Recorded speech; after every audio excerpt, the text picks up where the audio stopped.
Hello everyone, welcome to world geography series. और हम world geography को कवर करने के लिए जो तीन हेड्स हैं मेजर वर्ल्ड ज्योग्राफी के, क्लाइमेटोलॉजी, ओशनोग्राफी और जियोमॉर्फोलॉजी, उसके अंदर कवर करेंगे। तो आज हम क्लाइमेटोलॉजी से शुरू कर रहे हैं। और इसमें सबसे इम्पोर्टेंट चीज जो है, हम ये फोकस करेंगे कि यूपीपीसीएस में पूछता क्या है। ये समझने वाली बात है कि यूपीपीसीएस में और यूपीएससी में जो ज्योग्राफी पूछी जाती है उसमें डिफरेंस। जो यूपीपीसीएस पूछी जाती है वो यूपीएससी में तो पूछी जाती है, क्योंकि जो यूपीएससी का आपका पार्ट है वो है यूपीपीसीएस का तो है ही है, प्लस समथिंग एक्स। ये जो एक्स है ये एक्स्ट्रा है। ये एक्स्ट्रा क्या है? तो ये जो डेप्थ पूछता है यूपीएससी, वो मिसिंग होती है थोड़ी सी यूपीपीसीएस में। तो मैं आपको इससे पहले कि क्वेश्चंस बताऊं कि क्या यूपीएससी यूपीपीसीएस पूछेगा, उससे पहले एक बार क्लाइमेटोलॉजी वाले पार्ट में मैं आपको स्किम थ्रू कराऊंगा पूरे चैप्टर से। क्लाइमेटोलॉजी के में इंपॉर्टेंट क्या है, आपको पढ़ना क्या है क्लाइमेटोलॉजी में और क्या छोड़ना है। क्योंकि हम उतना डेप्थ में अगर जाते हैं जितना यूपीएससी में पूछता है, तो उसमें हम जो मेजर फोकस वाला एरिया वो शायद छूट सकता है। तो वो एरिया ना छूटे, इस कारण से हम क्लाइमेटोलॉजी को पहले स्किम थ्रू करेंगे। और मैं स्किम थ्रू कराते वक्त ही आपको यूपीपीसीएस के जो क्वेश्चंस आते हैं वो आपको दिखाता हुआ चलूंगा। इससे पहले कि आपके पास घटना चक्र है तो मैं बता दूं, चैप्टर 38 जो world chapter number 35, topic number 35 जो है वर्ल्ड ज्योग्राफी का, से लेके 44 तक क्लाइमेटोलॉजी के अंदर हम कवर करेंगे। इसके अलावा फिर जब हम ओशनोग्राफी करेंगे उसमें अदर चैप्टर्स कवर करेंगे, फिर जियोमॉर्फोलॉजी में अदर चैप्टर्स कवर करेंगे। तो हम शुरू करते हैं क्लाइमेटोलॉजी। क्लाइमेटोलॉजी शुरू करने से पहले थोड़ी सी जो हमें आइडिया होनी चाहिए वो लैटिट्यूड लॉन्गिट्यूड का होना चाहिए। लैटिट्यूड और लैंगिट्यूड दोनों चीज क्या है? एक एंगुलर डिस्टेंस है। किस चीज का डिस्टेंस है? तो प्लेस का। कहाँ से? इक्वेटर से। कंसेंट्रिक सर्कल्स होते हैं, पैरेलल्स होते हैं। इंपॉर्टेंट कंसेंट्रिक सर्कल्स पैरेलल से लैटिट्यूड कौन से है? Arctic circle 66.5। इसी का इसी के जस्ट सदर्न हेमिस्फीयर में आ जाएंगे तो हम 66.5 सदर्न हेमिस्फीयर में हो जाता है Antarctic circle. 23.5 tropic of Cancer, 23.5 tropic of Capricorn in respective north and southern hemisphere. Tropics क्यों इंपॉर्टेंट है? क्योंकि सन का मूवमेंट जो है इन्हीं ट्रॉपिक्स के बीच में होता है पूरे ईयर। तो इससे क्या हो जाता है? इससे प्लानिटरी इवेंट्स और प्रेशर बेल्ट्स बनते हैं। इससे क्या होता है? तो इन प्लानिटरी इवेंट्स और प्रेशर बेल्ट्स के कारण एक जगह का क्लाइमेट डिसाइड होता है। तो कल को अगर ये क्वेश्चन आता है कि which of the following decides the climate of area, तो answer will be latitude, and this has been already asked in UPPCS. ठीक है। अब इसके अलावा इसको हम आगे बढ़ते हैं। Largest latitude equator, tropic heat surplus, temperate polar region heat deficit, ये मैंने आपको बता दिया। अब रीजन फॉर सीजन क्या होता है भाई? टिल्टेड अर्थ। सबसे बड़ा रीजन जो है सीजन का वो है टिल्ट ऑफ द अर्थ। क्या रोटेशन है रीजन फॉर सीजन, ये आप लोग मुझे बताइएगा। ठीक है। क्या रेवोल्यूशन है सीजन का रीजन, ये आप मुझे बताइएगा। ठीक। हम आगे चलते हैं। अब जो सीजन है उसको हम देखने से पहले ये हमें पढ़ना जरूरी है कि जो अर्थ है जब वो रिवॉल्व करता है तो किस किस पोजीशन पे किस किस दिन क्या स्थिति रहती है। तो हम शुरू करते हैं सबसे पहले इक्विनॉक्स। इक्विनॉक्स 21 मार्च क्या होता है? तो equal days equal nights, the duration of day will be equal to duration of night. इसको हम कहते हैं इक्विनॉक्स। ये होता है 21 मार्च को। स्प्रिंग सीजन भी कह सकते हैं। जब इक्विनॉक्स से हम समर सीजन की तरफ जाते हैं तब हमारा ड्राई समर होता है और उस सीजन में हम ज़्यादा क्रॉप्स की का कल्टीवेशन करते हैं। Give some examples of that crops if you know in the comment section. आगे बढ़ते हैं। उसके बाद आता है हमारा 21 जून। इस दिन क्या होता है? Summer solstice. समर सोलिस्टिस हमेशा, मैं फिर से बताऊं, नॉर्दर्न हेमिस्फीयर की रेफरेंस है यहाँ पे। समर सोलिस्टिस क्यों होता है? अब ये कंसेप्ट है, मैं समर सोलिस्टिस विंटर सोलिस्टिस एक साथ आपको बताता हूँ। अर्थ का टिल्ट है। तो जब जून का महीना आता है तो नॉर्दर्न हेमिस्फीयर अर्थ की तरफ टिल्ट रहता है। इससे जो सन रेज है वो डायरेक्टली किस पे पड़ती है? 23.5 डिग्री पे। 23.5 degree north. What is this? Tropic of Cancer. क्योंकि टॉपिक ऑफ कैंसर पे 90 डिग्री ओवरहेड सन रहता है 21 जून को, तो उस दिन हमें लॉन्गेस्ट डे मिलता है नॉर्दर्न हेमिस्फीयर का। ठीक है। और शॉर्टेस्ट नाइट मिलती है नॉर्दर्न हेमिस्फीयर का। मिरर इमेज कर दीजिए। विंटर सोलिस्टिस कब होता है? 22 दिसंबर। क्या स्थिति बनती है? तो जो सदर्न हेमिस्फीयर है उसका जो ट्रॉपिक ऑफ कैंसर है वो 90 डिग्री होता है सन उसके ऊपर। इससे क्या होता है? इससे विंटर सोलिस्टिस, नॉर्दर्न हेमिस्फीयर में विंटर रहता है और वो लॉन्गेस्ट नाइट और शॉर्टेस्ट डे का कारण बनता है। डेट फिर से याद रखना, 22 दिसंबर और 21 जून। अब इक्विनॉक्स एक मार्च में होता है, उसी का मिरर इमेज इक्विनॉक्स एक सितंबर में होता है, that is 23rd of September। जब हम ड्राई समर से जब हम समर सीजन से इक्विनॉक्स की तरफ जाते हैं सितंबर, तो इस समय हम खरीफ करते हैं, इस समय हमें मानसून देखने को मिलता है। जब इक्विनॉक्स खत्म हो रही होती है और जब सितंबर से हम अक्टूबर की तरफ मूव करें, तो उस समय हमें साइक्लोन देखने को मिलता है। रवि सीजन में जब हम वीट की खेती कर रहे होते हैं, तो आप देखते होंगे स्मॉग बहुत घूमता है। तो ये चीजें भी यहीं पर कवर कर रहे हैं, इंपॉर्टेंट है।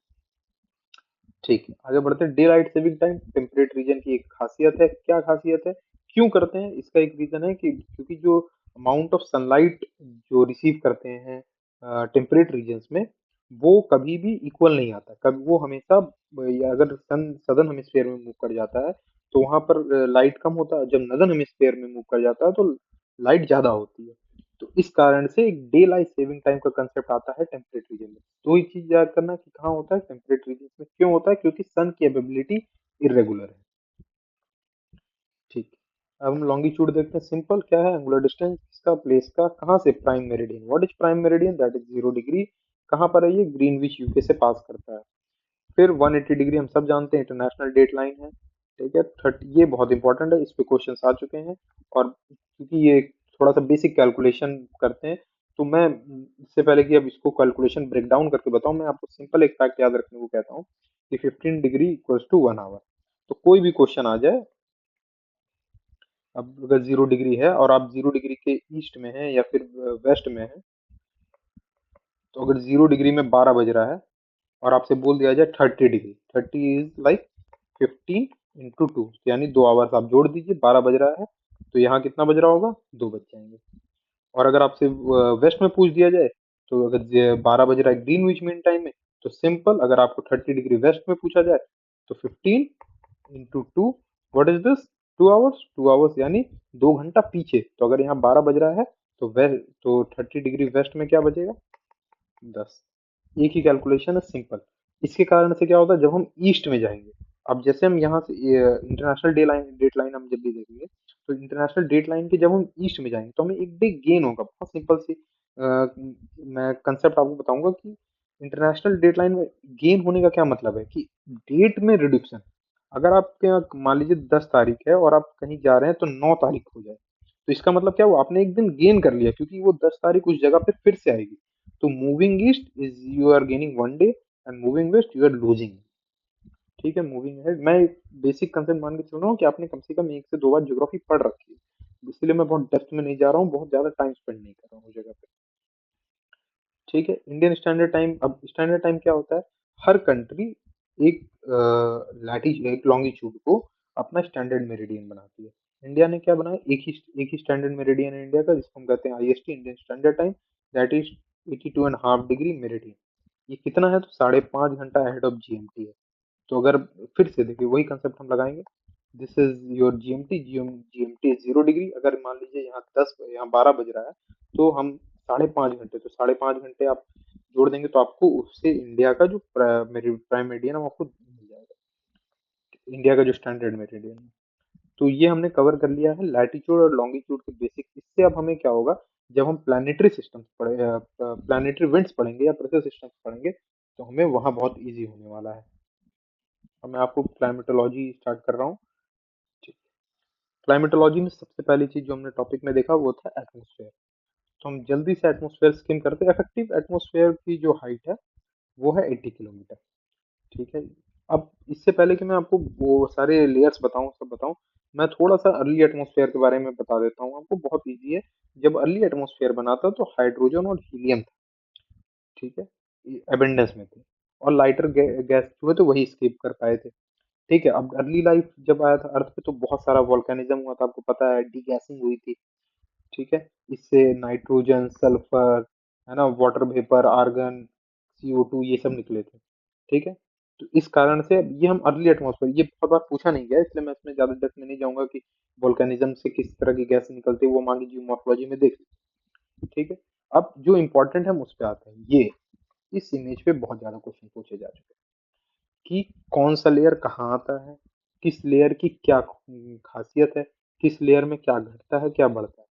तो एग्जाम में अगर ऐसा क्वेश्चन आता है, तो मैं आपको छोटा सा ट्रिक बताता हूँ, मुझे लगता है आप लोगों को याद भी होगा। आप सीधे एक एस बनाइए, और जो एस बनाने के बाद एक ट्रोपोस्फेयर बना दीजिए। तो ये हमेशा एस एस बनाने के बाद एक जिगजैग पैटर्न बना देना। अब इसको ये मैं फिर से आपको करके दिखाता हूँ बेसिक से। ठीक है, आपने एस बनाया और एक ट्रोपोस्फेयर बनाया। अब आपको क्या करनी है, सीधे एक लेयरिंग कर देनी है इनकी। अब आप इजीली, अब आपको मैं इससे पहले स्पेयर्स बताऊं कौन सा स्पेयर कहाँ है, कौन सा स्पेयर कहाँ नहीं है। तो सिंपल है, इस स्फेयर में अगर हम ऊपर की तरफ जाएंगे तो हम देखेंगे यहाँ टेम्परेचर घटेगा। ठीक है, फिर अगले में हम जाएंगे तो यहाँ टेम्परेचर बढ़ेगा, फिर हम अगले में यहाँ जाएंगे तो ये टेम्परेचर घटेगा, फिर अगले में हम जाएंगे टेम्परेचर बढ़ेगा।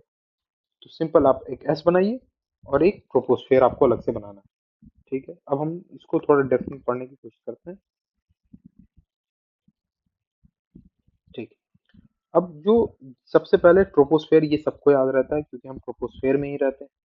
ठीक है, जब हम ट्रोपोस्फेयर को देखते हैं तो हाइट के साथ टेम्परेचर घटते जाता है। ठीक है, और जहाँ पर एक पॉज आता है, पॉज मतलब कि अगर आपकी हाइट बढ़ती है, अगर आप हाइट बढ़ती है लेकिन टेम्परेचर एक कुछ समय के लिए कांस्टेंट रहता है, उसे हम कहते हैं ट्रोपोपोज।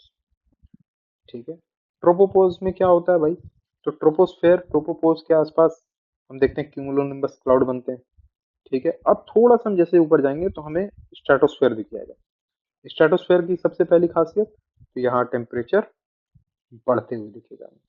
तो टेम्परेचर बढ़ रहा है। दूसरा, स्ट्रेटोस्फेयर में हमें ओजोन मिल जाएगा, स्ट्रेटोस्फेयर में हमें साइरस क्लाउड मिल जाएगा, और एग्जैक्ट ट्रोपोपॉज में हमें प्लेन देखने को मिलेगी। जो फ्लाइट्स हैं वो क्लाउड्स के ऊपर इसीलिए फ्लाई करते हैं। ठीक है, स्ट्रोपोस्फेयर में वैसे भी बहुत कम क्लाउड्स होते हैं, सीरस क्लाउड में ज्यादातर पाए जाते हैं। ठीक है, अब यहाँ हम देख रहे हैं टेम्परेचर बढ़ रहा है, बढ़ रहा है, बढ़ रहा है। उसके बाद फिर से एक पॉज आता है, इसे कहेंगे स्ट्रेटोस्पॉज। ट्रोपोस्फेयर का ट्रोपोपॉज, स्ट्रेटोस्फेयर का स्ट्रेटोस्पॉज। इसमें क्या होगा, यहाँ पर हमें क्या देखने को मिलता है, जब हम इसके जस्ट कुछ दूर हमें टेम्परेचर कांस्टेंट दिखेगा, जैसे ही हम जाएंगे तो ये हमें कोल्डेस्ट लेयर दिखती है। इसके बाद टेम्परेचर नहीं घटता है, इस स्फेयर में ही टेम्परेचर घटेगा, इसके बाद टेम्परेचर नहीं घटता है। तो जब यहाँ टेम्परेचर घटना शुरू करता है मेसोस्फेयर में, जब टेम्परेचर घट रहा है तो ये मेसोस्फेयर में टेम्परेचर घट रहा है। अब मेसोस्फेयर की खासियत क्या है, यहाँ पर मीटियोर्स पाए जाते हैं। ठीक है, और टेम्परेचर घटेगा, कुछ दूर जाने के बाद मेसोस्फेयर में मेसोपॉज आएगा। अब मेसोपॉज जो है ये वही लेयर है जहाँ से आउटर और इनर एटमॉस्फेयर डिफाइन होते हैं। ठीक है, जैसे मेसोस्फेयर मेसोपॉज हम क्रॉस करते हैं तो हमें टेम्परेचर फिर से बढ़ते हुए दिख जाता है आइनोस्फेयर की तरफ। अब ये समझने वाली बात है कि अब इस एक एक स्फेयर की क्या खासियत है। इससे पहले हम एक बार स्ट्रक्चर जैसे कि हमने पढ़ लिया कि अल्टीट्यूड के साथ कैसे टेम्परेचर घटता बढ़ता है। ये क्वेश्चन काफी बार आ चुका है, और ये इनको हाइट वाइज आपको असेंडिंग डिसेंडिंग में लगाने के लिए भी आ जाता है। Troposphere, stratosphere, mesosphere, thermosphere. फिर से ट्रोपोस्फेयर, स्ट्रेटोस्फेयर, मेसोस्फेयर, थर्मोस्फेयर। जहाँ ट्रोपोस्फेयर में जहाँ पर टेम्परेचर कांस्टेंट होने लगे वो है ट्रोपोस्फोर, जहाँ स्ट्रेटोस्फेयर में टेम्परेचर कांस्टेंट होने लगे स्ट्रेटोपॉज, मेसोस्फेयर में जहाँ टेम्परेचर कांस्टेंट होने लगे मेसोपॉज, और थर्मोस्फेयर में फिर टेम्परेचर आपको बढ़ता हुआ चला जाता है आइनोस्फेयर में। अब इसकी खासियत क्या है, इसमें क्या देखने लायक चीजें हैं, इसमें मैंने कुछ तो आपको बता दी, कुछ हम थोड़ा सा आगे देखेंगे, और बहुत डेप्थ में जाने की जरूरत नहीं है। कुछ इंपॉर्टेंट फैक्ट्स आपको रटना जरूरी है यहाँ पे।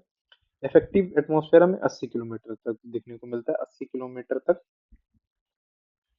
इफेक्टिव एटमॉस्फेयर करीब यहाँ तक हमें देखने को मिलता है, इफेक्टिव ट्रोपोपॉज के ऊपर तक। ठीक है, 90% वाटर वेपर होता है 5 किलोमीटर तक। उसके पाँच मतलब पाँच, अगर हम अल्टीट्यूड में जाए तो 5 किलोमीटर तक ही 90% of the water vapour concentrated है। ठीक है, 50% अप टू 2 किलोमीटर।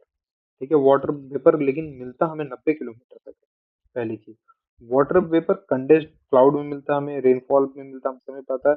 आउट, अच्छा, इसके अलावा जो बल्क ऑफ CO2 है वो ओशन में जाता है, इसलिए जो एटमॉस्फेयर में CO2 है वो है 0.03%। ठीक है, ऑक्सीजन जो है एनारोबिक रेस्पिरेशन से हमें देखने को मिलता है। नाइट्रोजन, ऑक्सीजन, हाइड्रोजन और आर्गन ये परमानेंट गैसेस। अच्छा, एक बार मैं फिर से आपको बताता हूँ परमानेंट और वेरिएबल गैसेस क्या है, जल्दी से बताता हूँ। कहीं भी हम जाएंगे ये गैसेस इक्वल प्रोपोर्शन में मिलते हैं, इसलिए इन्हें परमानेंट गैसेस कहते हैं। Variable gases with the time and place change होते रहती हैं, इसीलिए वाटर वेपर, CO2, ओजोन ये सब ग्रीन हाउस गैसेस में आती हैं। क्योंकि वेरिएबल गैसेस बढ़ रही हैं, इस वजह से ग्रीन हाउस इफेक्ट भी बढ़ रहा है। नियॉन आर्गन आपके इनर्ट गैस हैं, एटमॉस्फेयर जो है gas, water vapour plus aerosols का एक मिक्सचर है।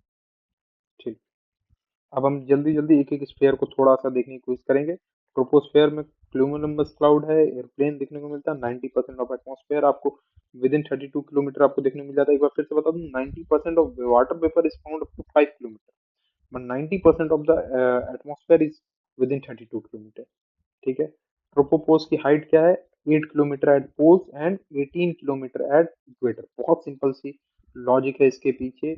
इक्वेटर पे हीट ज्यादा होती है, इसीलिए वहां के एयर पार्टिकल्स में एनर्जी ज्यादा होती है, इसलिए वो ज्यादा ऊपर तक ट्रेवल कर पाते हैं, और पोल्स पे सिर्फ 8 किलोमीटर तक।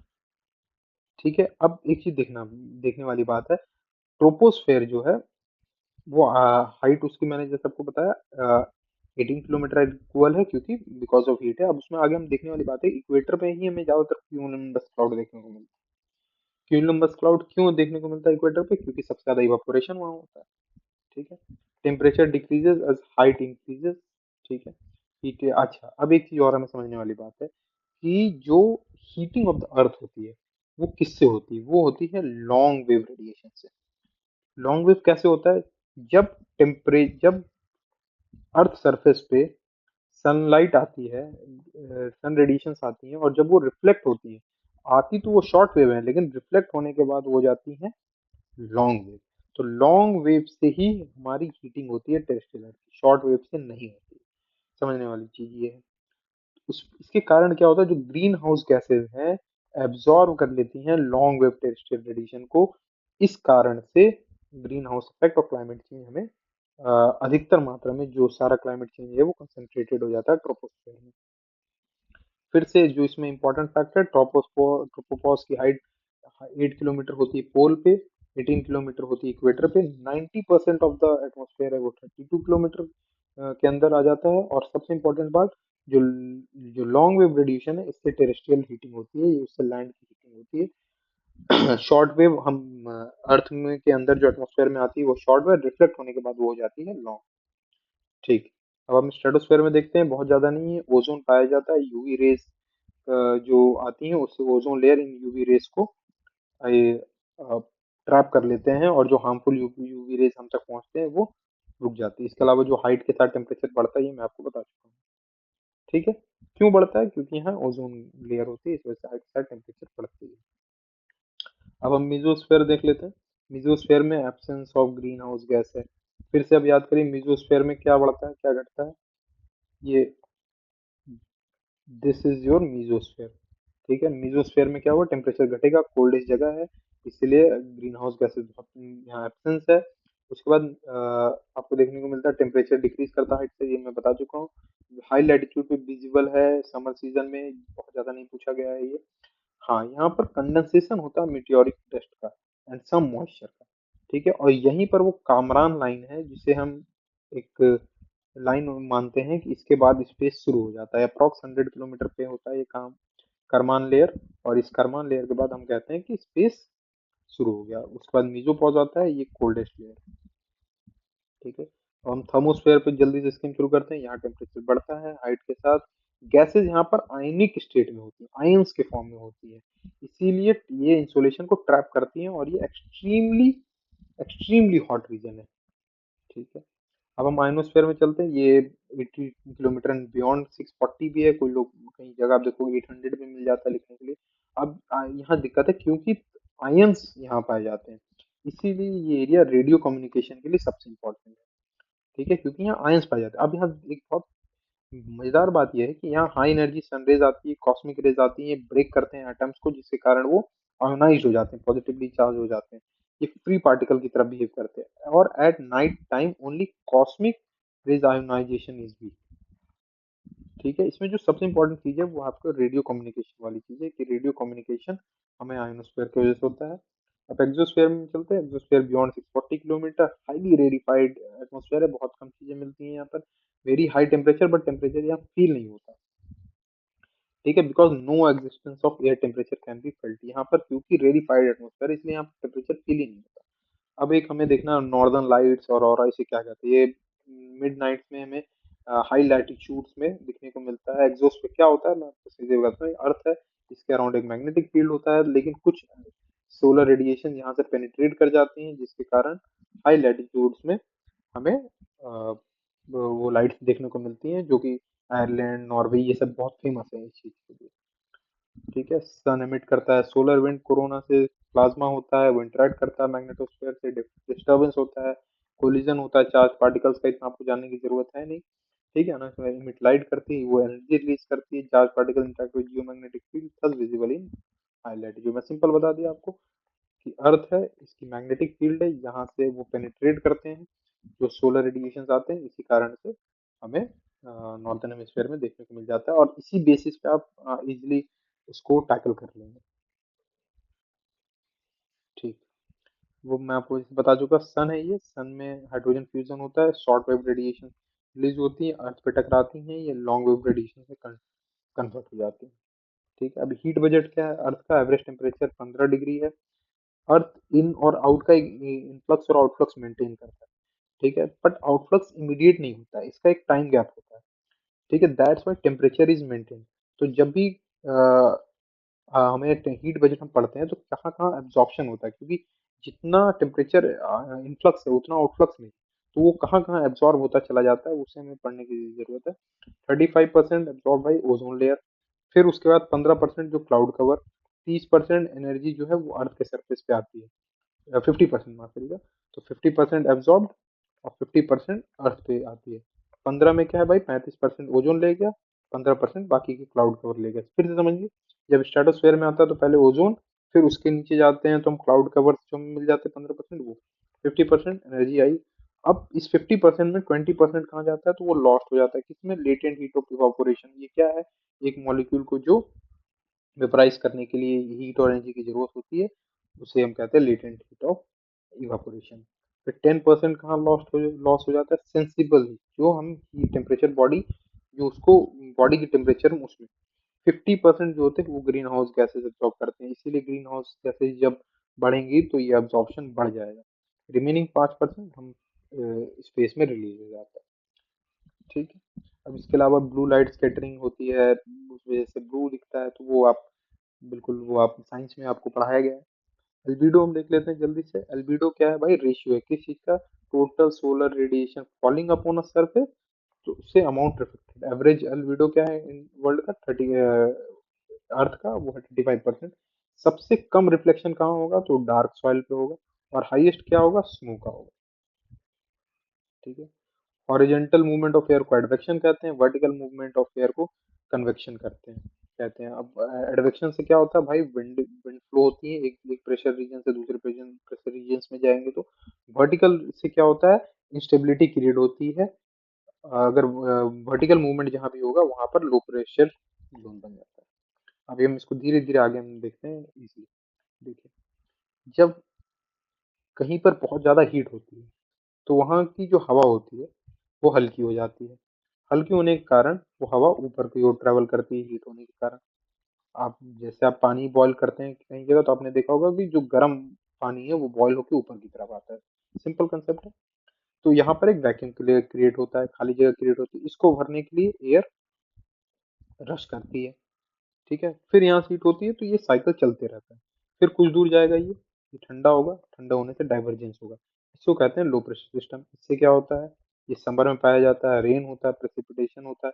इसे डिस्टर्बेंस भी कह सकते हैं, इसको इंस्टेबिलिटी भी कह सकते हैं, इसको साइक्लोनिक कंडीशन भी कह सकते हैं।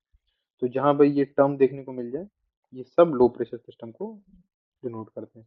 सिमिलरली हाई प्रेशर सिस्टम को क्या डिनोट करता है, कन्वर्जेंस। कन्वर्जेंस माफ करिएगा, लो प्रेशर को रहता है डाइवर्जेंस। तो यहाँ क्योंकि अब हाई प्रेशर सिस्टम है यहाँ पे, तो हाई प्रेशर कैसे होगा, किसी चीज पे दबाव बनेगा। दबाव कब बनेगा, जब हवा नीचे की तरफ डिसेंड करेगी। जब हवा नीचे की तरफ डिसेंड करेगी तो जो यहाँ हवा ऑलरेडी वो पुश होगी, पुश होने के बाद चारों तरफ डाइवर्ट होगी, इसको कहते हैं डाइवर्जेंस, ऊपर की तरफ convergence. Just opposite of it. अब ये क्या कहते हैं, इसको कहते हैं स्टेबिलिटी वाला कंडीशन, एंटी साइक्लोनिक कंडीशन।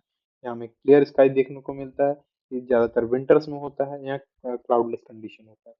तो आई थिंक लो प्रेशर और हाई प्रेशर आपको क्लियर होगा।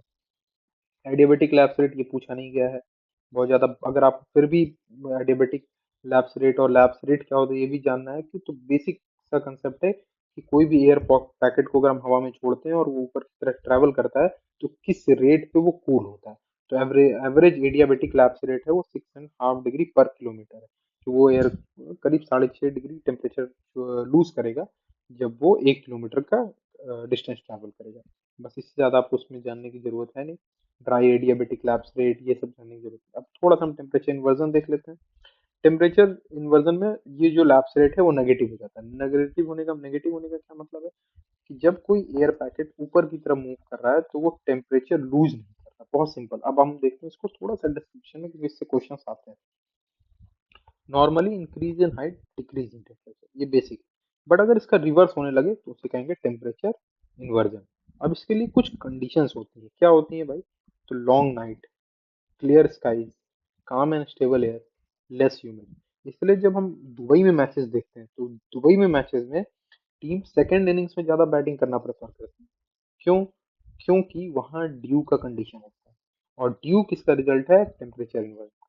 तो अगर आप देखिएगा दुबई में शाम के समय वहां पर गर्मी दिन में पड़ी रहती है तो उनकी लॉन्ग नाइट्स होती हैं अगर, या फिर क्लियर स्काईज वहां पर देखने को मिल जाता है, काम एंड स्टेबल एयर देखने को मिलता है, और लेस ह्यूमिड होता है क्योंकि हम ऑब्वियसली जानते हैं दुबई का रीजन, जो वो रीजन है वो डेजर्ट रीजन है। तो इस इन कारण से हम देखते हैं दुबई में बहुत ज्यादा ड्यू देखने को मिलता है। ठीक है। अब देखिए सबसे cold surface, dry air near ground, ये दो एक्स्ट्रा। अब सबसे पहले एक दो अलग अलग टेम्परेचर वर्जन की एग्जांपल देखते हैं।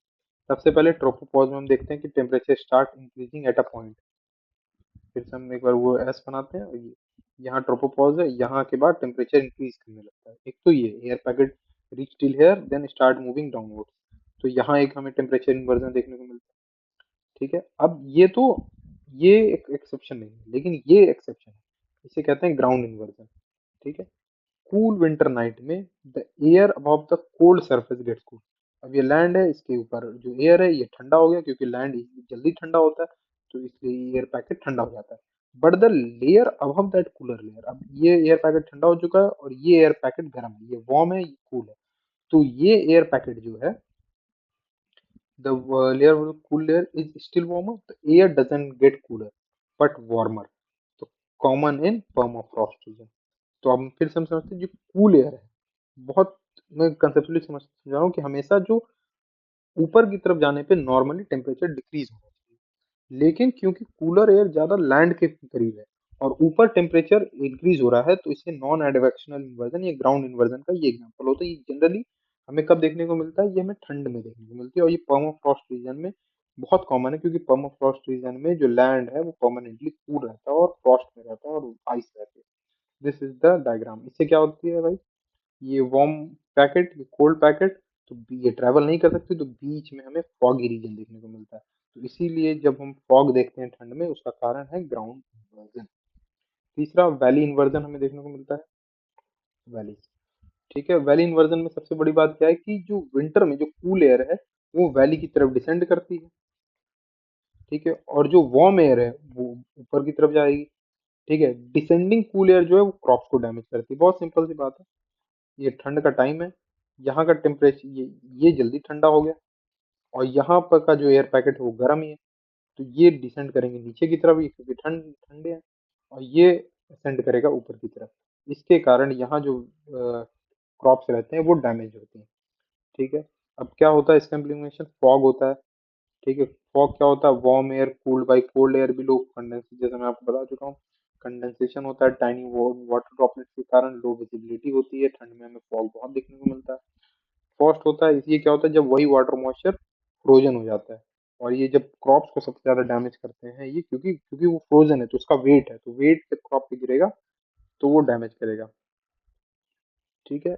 इसके अलावा जो कंडेंसेशन ऑफ वाटर ड्रॉपलेट अगर बहुत हाइट पे होगा तो क्लाउड बनेगा, लो लेवल पे होगा तो फॉग होगा, कोल्ड सरफेस होगा तो ड्यू बनेगा, और आइस क्रिस्टल अगर होगा तो फ्रॉस्ट होगा। तो जो मैं आपको अलग अलग तरह के इन्वर्जन बता रहा था उसके रिजल्ट हैं।